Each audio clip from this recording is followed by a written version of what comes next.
مسیح یسوع کے نام میں آپ سب کی سلامتی ہو۔ میں خدا کا خادم کاشف زرین آج کی صبح آپ سے ہم کلام ہوں۔ میرے عزیزو، بہت سے لوگ دنیا کے خاتمے کے بارے میں سوالات پوچھتے ہیں۔ بہت سے لوگ اس بارے میں بہت سے مفروضات قائم کرتے ہیں۔ کچھ لوگوں کا خیال ہے کہ دنیا کا خاتمہ آہستہ آہستہ ہوگا، اس طرح کہ آنے والے اربوں سالوں کے دوران سورج جلتے جلتے بتدریج ٹھنڈا ہو جائے گا اور یوں دنیا کا خاتمہ ہو جائے گا۔ کچھ اور لوگوں کا خیال ہے کہ جس طرح فلموں میں دکھاتے ہیں، دنیا کا خاتمہ بالکل ویسے ہی اچانک ہوگا جیسے کسی سیارچے کے اچانک زمین سے ٹکرا جانے سے، کسی بہت بڑے ایلین اٹیک سے یا نیوکلیئر بم پھٹنے سے۔ یہ تمام مفروضے تاریخ عالم کو بے معنی اور غلط ثابت کرتے ہیں۔ میرے عزیزو، یہ ثابت کرتے ہیں کہ اچھائی اور برائی کا ثواب و عذاب نہیں ملے گا۔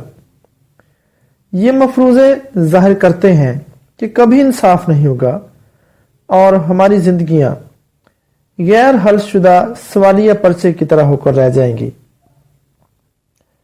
ایسے مفروضے قائم کرنے والے سوچتے ہیں کہ پھر کیوں محنت کریں اور اچھے کام کریں۔ وہ کہتے ہیں کہ کل تو ہم مر ہی جائیں گے، اس لیے آؤ کھائیں پیئیں اور عیش کریں۔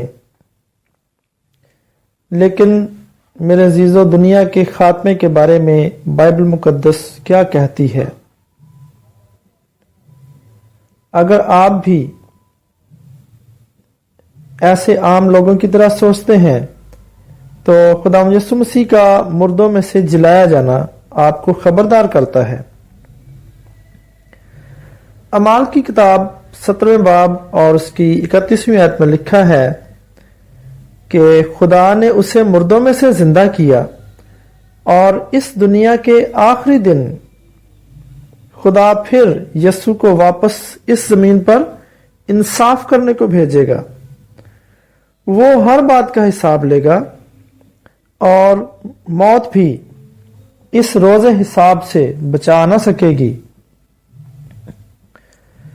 کیونکہ یوحنا کی انجیل 5واں باب اس کی 28ویں سے 36ویں آیت میں لکھا ہے، کیونکہ وہ وقت آتا ہے کہ جتنے قبروں میں ہیں اس کی آواز سن کر نکلیں گے، جنہوں نے بدی کی ہے سزا کی قیامت کے واسطے، اور جنہوں نے نیکی کی ہے زندگی کی قیامت کے واسطے۔ اور عبرانیوں کے خط 9واں باب اور اس کی 28ویں آیت میں لکھا ہے کہ اگر آپ یسوع کی راہ دیکھ رہے ہیں، یعنی اس کی آمد کے منتظر ہیں، تو وہ آپ کو بچائے گا۔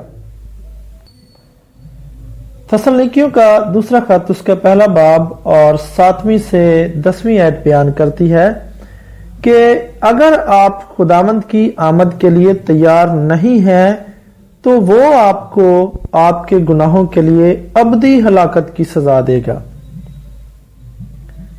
میرے عزیزو، کچھ لوگوں نے دنیا کے خاتمے کی پیشن گوئی کرنے کی کوشش کی ہے۔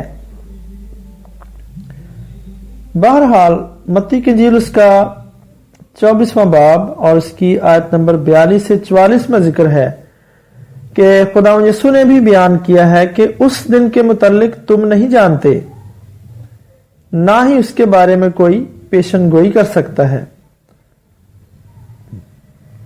بلکہ اس ضمن میں مرکز کی انجیل 13واں باب اور اس کی 32ویں آیت میں خداوند یسوع مسیح خود تسلیم کرتے ہیں کہ وہ خود بھی اس بات سے لاعلم ہیں کہ ان کا دوبارہ اس زمین پر آنا کب ہوگا۔ اور اعمال کی کتاب پہلا باب اس کی 7ویں آیت میں رقم ہے کہ ان وقتوں اور میعادوں کا جاننا جنہیں باپ نے اپنے اختیار میں رکھا ہے تمہارا کام نہیں،